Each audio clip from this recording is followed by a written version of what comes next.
Welcome to the Legacy of Luxury. I am sitting here with the best moderator in the world, Nick Constantino. I'm Jaron Solomon.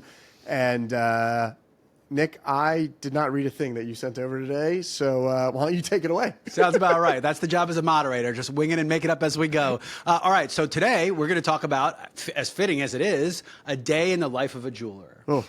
And I want to bring it up because, you know, this is your second gen in the business. A lot of this business is multiple generations, but I think people probably have a wacky conception of what you do in a day. So let's, for the sake of the argument, let's lump everything together. Let's not making it, buying it, but let's talk about how much goes into this, because I think it'll make people appreciate it a little bit more of the nuance and the substance that goes into this. So let's talk back in the day. Let's start like we do, kind of away in the Wayback Machine, and talk about what it was like to be a jeweler. Talk about, you know, obviously you're not the one who's making it for King Henry. Let's talk about a jeweler, but there was only wealth in certain places, so you're only serving to 0.1% of the population. But talk about that, and then that'll bring us up to kind of things your dad went through, and then we'll talk a little bit about you and just kind of really cover that full spectrum of what it's like to be a jeweler. Yeah, no, I think back in the day it was a full stop shop, meaning, you know, the person that you walked into that said hello to you was also the one selling you, which is also the owner, which is also the one making the jewelry. Yeah. So it's like this, oh, you want it like this, you want it like this, you want it like this, we'll make it for you. Come back next Tuesday. And they were hand fabricating, like we've talked about in another episode. And you know, they had the ability to do that. I'm going way, way back, right? Yeah, but principles were similar, right? There was scarcity on the materials, which created the value. There was fashion that went into it, the king and queen wearing it, and the nobles. For sure. So principles, really, I mean, at least in the past 500-600 years, haven't changed that much. Agreed. But it was, now the irony is like this was religion and science were together. These were alchemists that thought they were making these magic things. I mean, King Midas with touch of gold. There's so much lore and legacy that goes into this. But at its core, a jeweler wasn't doing that different of an end job as today. Right. Yeah. And listen, it's morphed into, I mean, I think that you would define a jeweler today as somebody like me. However, I'm not a jeweler, right? I mean, I can't set stones. Right. I can't size rings. But you're certified in the diamonds and the materials. You have the technical understanding to do it. It's just you can only run so much of the business yourself. Exactly. Okay, so let's bring it up to speed. So your dad, we've told the story of your dad coming over from South Africa in the 80s to Mobile, Alabama, which didn't know that there was a white person or a Jew in Africa for the life of them. So let's talk about your dad in 1982, starting this process. 1980 when he got here. Talk about what it was like for him to be a jeweler, because he was cutting by hand. He was doing a lot of this stuff himself, right? Yeah. So I mean, back then, basically, he was, you know, a manufacturer. He was not cutting the stones by hand himself or anything of that nature, but he was traveling overseas, buying the rough, overseeing the cutting. You know, eventually got into his own factory, and that's kind of what life was like for him. You know, when we were growing up, he was out of the country most of the time while he was also running the business and selling to other folks and wholesaling. Yeah, and there was no Teams, there was no email on your phone like this. You didn't even have a cell phone. It wasn't even close until the late 80s, early 90s that you even had one. I remember my dad was the CEO of a hospital, so we had this unit that was the size of a briefcase that would cost like $300 to make a phone call. Right. Like that's the cell phone. Exactly.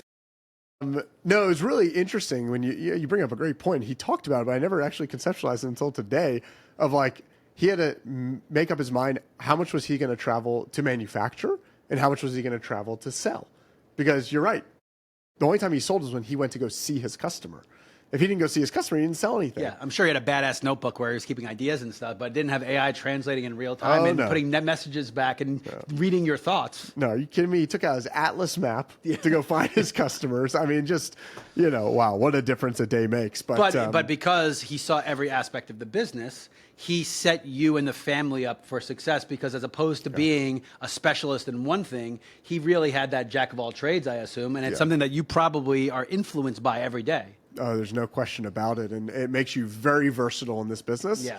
And thank goodness that we are, because, you know, the business could have gone a lot of different directions, and it did.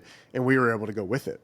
because of that setup. So Yeah, and that's great. And I think when we come back from the break, let's kind of go into a little bit more of the nuance and just how many parts there are, because I'm just starting to wrap my head around it. And, we have pieces that have to travel from India to Israel, back here to here, and somehow it's cheaper than just getting it directly from. It makes no sense. don't tell U.S. Customs. Come on. I will not. I will not. I'm already on Trump's no-fly list anyway. So, all right, you've been listening to The Legacy of Luxury, and we'll be right back. Welcome back to The Legacy of Luxury. Nick Constantino and Jaron Solomon here, and we are talking about a day in the life of a jeweler. So we talked a little bit about your dad. We talked about back in the day, and now let's speed it up to now. So let's just give an idea. I'll ask you a couple of questions and then talk a little bit about. So talk to me about Antwerp, Belgium. Why was that an important place? Yeah, so was being the operative word, right? Yep. Doesn't really exist as the center anymore. But I mean, that is where, if you wanted to buy rough diamonds and you wanted to trade, right, a true market of rough diamond trading, that's where you went. That was the epicenter. That's where it all happened. So if you wanted to be in the game, so to speak, you needed to be in Antwerp. And yeah, we were going there twice a month, every month. Dad was flying back and forth, and that's just where it was. It's wild, because if you fast forward to America today and you ask 90% of the children in a school to point to even Belgium on a map, they wouldn't be able to, right? Like they'd be like waffle, and then maybe the beer nerds would be like Trappist beer. But other than that, there's really nothing else that anyone's going to mention about Belgium. So I find it fascinating. What about, let's talk about Israel. Yeah, so again, I mean, Israel was the cutting factory of the world. So all rough diamonds that were bought over the table and whatnot were sent to Israel, cut in Israel, best cutters in the world. Unfortunately, that business, I mean, I say unfortunately, but, the Indians would disagree with me, but the kind of the cutting world has gone over to India. So now 99% of things are cut in India. But that's probably for another podcast. I have to add a minute to this because you answered one of my questions for you. All right. So what about Botswana, South Africa, Australia, Canada? Give me an idea some of where the rough is being found. Yeah. So you've got, De Beers and El Rosa. And they've got places all over, but De Beers most people know as South Africa. El Rosa you would know as Russia. And then you have one other major player in Rio Tinto, and that's going to be more Canada. And these are all rough diamond mining companies. So this is the company that actually pulls it out of the earth, right? And then puts it onto the open market for either bidding, is what's done in South Africa, or in Russia, it's a contract. That's a whole nother story we can get into right now. But intricate. We won't get too far down that road. And then, Rio Tinto, also a contract. So that's where somebody, Tiffany's is a great example. They actually have a site. They're a site holder is what it's called. So they actually have, for De Beers, De Beers will pull, let's just use an arbitrary number. So the number doesn't mean anything, but they pull 100 carats out of the ground. And basically Tiffany's is allowed to get 20 carats of it. Before anybody else. Before anybody else. So they're getting the cream of the crop, as they designate the cream of the crop. Correct. Yeah. And so they're a site holder. So that's kind of a name that people should know in this business. It's kind of it's a big deal. Okay. So then let me ask you this question. So the rough is in the ground. Yeah. Okay. So De Beers buys from the country access to the mines. Let's talk about almost eminent domain. Like, who owns the rock in the ground?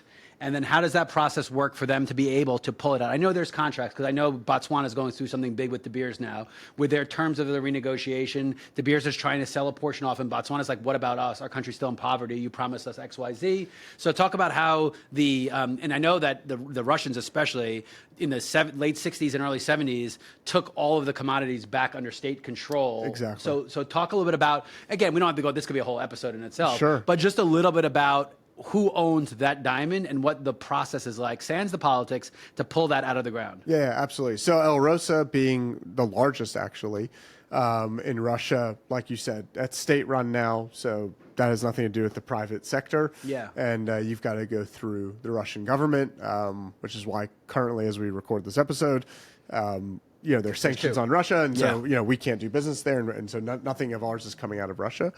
But in South Africa, De Beers owns, the land. They're mining it. And so they get to kind of do whatever they want. But, there's always been this argument back and forth, what do they owe back to the community? Right. And they've given a lot back. Right. It's never going to be enough. It's never going to be enough. And, you need good leadership, in that community, right, to actually take the money that they're promising back. And that's kind of been the give and take. And I think that, we could get into a much geopolitical discussion. All I'm trying to do is, everyone's had picture this web going all the way across the country. So real fast, let's do India. So, this is not our opinion about India, but when was it about when they started taking this limelight? Was it because they were doing it so much cheaper than everyone else, or just because it's a mega country with the population to be able to do this? When did these industries start popping up? Yeah, so, the cutting industry in India really started taking over in 2013. Slowly but surely, and then pre-COVID, they had taken over everything from the cutting world.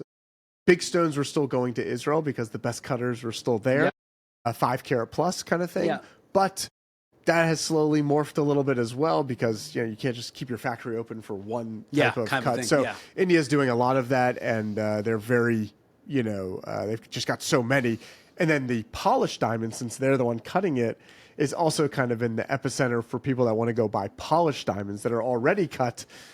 Going to the Diamond Borsa and going to Mumbai and doing this is not a bad idea for folks. Yeah. Okay. So if you've got some idea of the global web we've just set up, it probably sets up a good idea of how insane of an industry is. Okay. So we're going across the world, and mind you, we didn't even talk about lab grown yet. We didn't even talk about where that came from. We didn't talk about something like Australia's pink diamond mine that doesn't exist anymore, that they pulled them all out of the ground. I mean, we haven't even covered the surface of it. So talk a little bit about, we don't need to either bore or accelerate people with your day, but talk about what it's like on a day. Talk about from having to go and make sure they're sourced to going out and selling to sitting and going over the freaking crazy marketing with me. Talk a little bit about a day and what a jeweler actually goes through, because I think it'll help people understand why this stuff costs so much and why there's so much value on it. Yeah. So, from a high level, I'm very focused on, our business is price sensitive as far as what the consumer's willing to pay, as far as what the material costs, right? So right now, as we record this episode,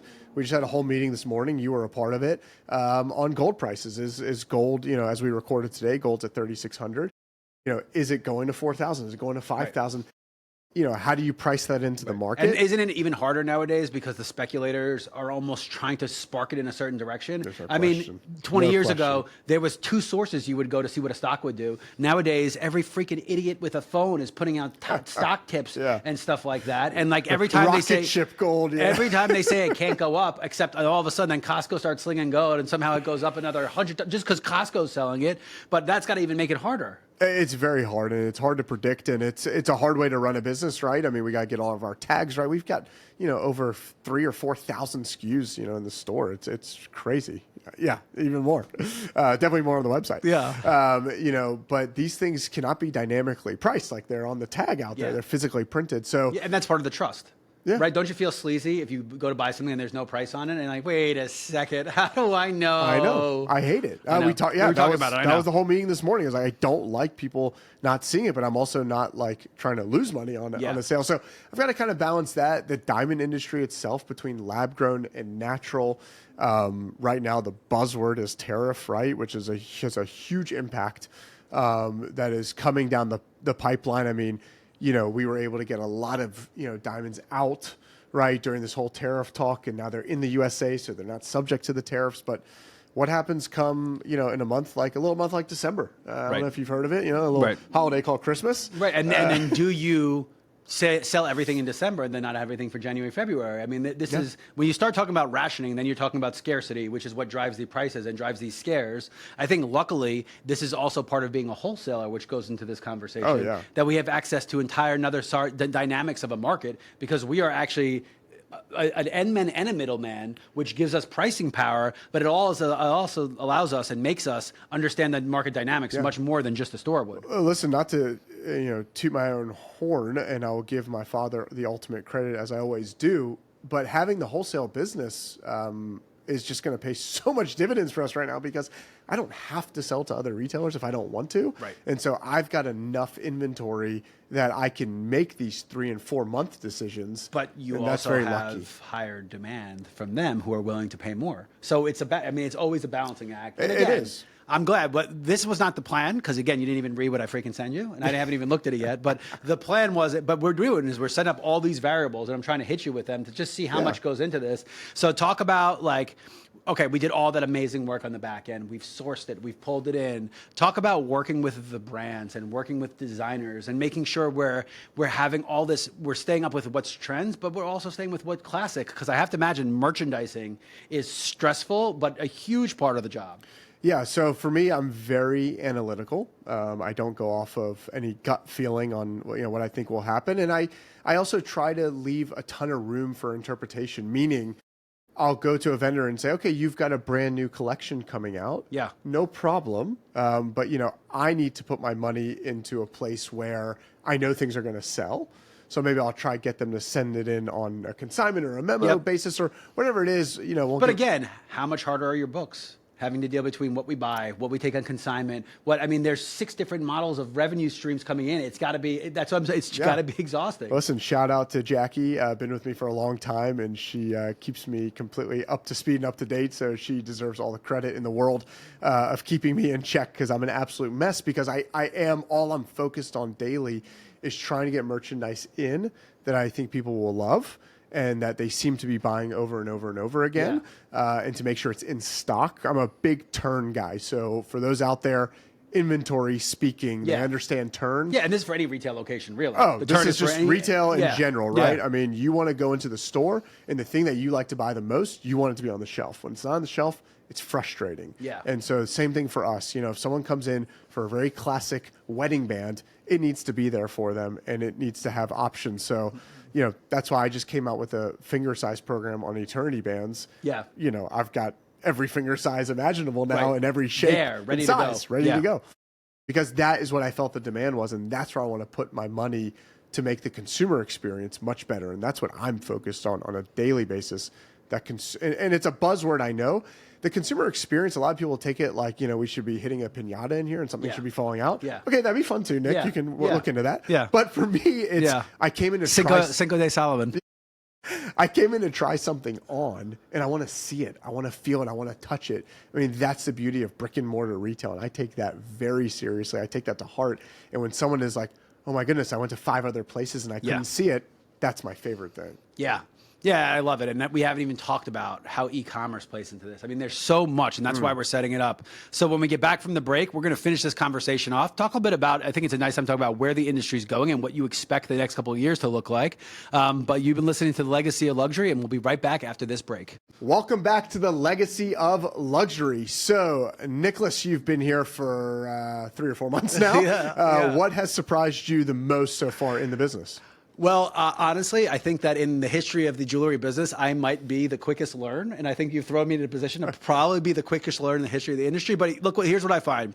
So I've been around business a long time. Right now, the buzzwords are private equity, IPO starting to come back in. But there's a lot of external investment into these family-owned businesses to try to spark that scalability and that growth that is required to do business these days, right? Sure. This industry doesn't have it.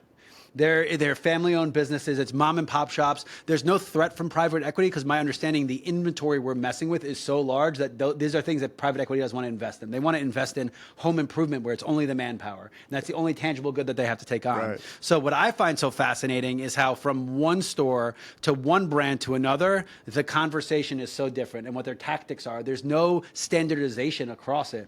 And I find it's an amazing environment to work in because, one, you can be groundbreaking and trend-setting, and you don't have to abide by rules, which is a world I very much enjoy. But I'm curious from you, with that being said, what does your job look like over the next couple of years? I mean, with the disruption you've already seen, and how do you think the role of that kind of owner and operator and jeweler is going to look as we adjust over the next couple of years? Yeah, I mean, I think, where I'm trying to go with it, we talked about it in the last segment, is optionality, right, for the consumer. I think that the consumer wants to be able to see all of these different things. Yeah. They're considering more. I mean, if you go back many, many years, you weren't really considering that many shaped diamonds. Now, when we get somebody in the store, 5 or 6 shapes are on the table. To begin with, obviously they're going to end up with one. I've gotten 3 in the past 2 weeks I've never even heard of before. Like, I'm like, you had to have made that up. And it's a form fill, but I'm like, there's no way that's a real thing. Sure enough, it's a different name for it or something like that. Or it's a cushion with this little thing, but it's insane. I just had someone ask me for a heart-shaped tennis bracelet. And by God, I had one. And I am showing it to them, and we're going to customize it a little bit. They want it bezel set, blah, blah, blah. But the point being is that I think that optionality going forward in the years to come, whether that is, putting on some goggles and being able to see everything on your hand, and it's coming, by the way. It's definitely coming, and being able to have a virtual experience of some kind, we'll be on top of that. Yeah. But I do think touching and feeling this product will at least let us last longer than most other places. I think touching and feeling is still very important. Seeing it on, I understand the virtual reality is going to be very, very good, and we're not going to shy away from that. Yeah. And we will be on top of it. We're on top of it right now from a marketing standpoint, from a search standpoint. ChatGPT, we're going to get you. But one thing for me, going forward is I don't want to lose that authentic touch. Yeah. Because as a family owned and operated store, I want that to mean something. Yeah. And so I want to bring to the table in the future more family fun products, meaning when you come into our store that it's more Solomon Brothers based than, other vendors based. Yeah. Because I don't want to rely on people either. But we could be more dynamic. We could be more dynamic. That's part of the thing when you take on that power. And look, with great power comes great responsibility. It's there's more that can go wrong. There's more with the reputation that can go. Yeah. But we've done it for long enough. I think you brought up a really good point about consideration set, because I think that is what the hardest thing about marketing, especially that is changing, is everyone is trying to artificially create and mess with a consideration set. So I'll give you an example. The rush now is because people are starting to use AI as their consideration set. Instead of sitting there and looking at 6 different websites for a car, they're setting up their parameters and letting an AI agent set up the. So now we have to think about the machine's consideration set and how do we fit it. And we have to think about, hey, go to Venice or buy a bracelet. What are the values of each? And we have to appeal to people on different value sets. Yeah. So I think you brought up 2 cool points. One was the consideration sets have changed, and how do we stay ahead of consideration sets? But 2, because we are a luxury item, we can't hit you over the head with it. That's right. So we almost have to be the ones to be like, hey, you should take it. Wait, you know what? Nah, we're too cool for you. You don't need it right now. Go to Venice in your goggles and come buy your bracelet. You know what I mean? Anyone that's been to Venice recently, you should go in goggles, because there's too many freaking people. It smells like a poop, and you should not be there. But anyway, but I think that's a good point. And I think that's when does it keep you up at night? I mean, you seem to be pretty, I remember one day, I was like 2 weeks in, and you saw me hectic. You're like, dude, we're not curing diseases. Relax. You seem like a pretty calm guy, but does the future of this make you nervous? Is there anything that stands out that makes you see disruption coming for yourself or for the business? Yeah, no, there's no question. I mean, listen, we're going through it right now with lab-grown diamonds. It was a huge disruptor. I think that we've pivoted really, really nicely. I think our core value of we'll sell anything to anyone whoever wants it. We just want it to be at a good quality and a good price. Yeah. I think that has served us very well. We're going to continue to do that. And I think that, at the end of the day, bringing you on board, Nick, and having a good team around me that's willing to really flip keeps me very calm, in the sense that we're all reading articles in the morning. Yeah. We're all staying on top of it. So I feel very confident that whatever's thrown at us, we're going to be able to move very quickly on. Yeah. Listen, if the business, for whatever reason, ceases to exist in 20 years' time, that's not going to be to any fault that Solomon Brothers will not pivot where it needs to pivot to go there. Yeah, no, it's a great way to put it. And again, I think that this is one of those industries that those family businesses, so much is weighing on their shoulders. And from the ones that I've met, I think they're all going through something at a similar time, whether it be, oh my God, my kids are morons, they can't run this business. Or whether it be, I'm too reliant on these brands, right? Like you see it in the watch industry, these brands that are so reliant on watches. There's nothing bigger in the world than watches right now, but they didn't even exist 20 years ago. Yeah. The quartz crisis almost destroyed the entire automatic watch industry. So how can you be beholden to something that you've seen fluctuate? Yeah. So look, it's a great point. I know you're busy, and I know these things stress you. I'm glad I got you for this episode. You've been listening to Legacy of Luxury, and we'll catch you next week.